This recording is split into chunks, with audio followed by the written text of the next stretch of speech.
Има едно доказателство, че животът ни е свързан с Бог, сърцето. И това доказателство е свободата, която имаме, позволявайки на злото да съществува.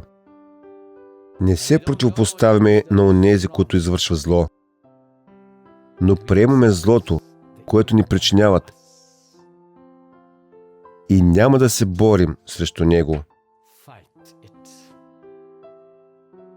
Когато любовта на Бог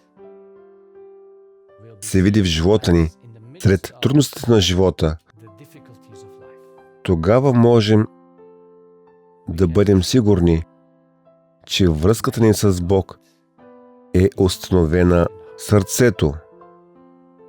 Тя е установена напълно, ако Божията любов извира напълно от нас. До тогава трябва да направим тази връзка да расте. Въжето на вярата трябва да се разширява, докато вярата стане завършена. И това е целта на това изучаване. Надявам се това 3-месечие да не ни отмине, без да научим какво наистина има значение в нашия живот и каква трябва да бъде връзката с Бог и с хората.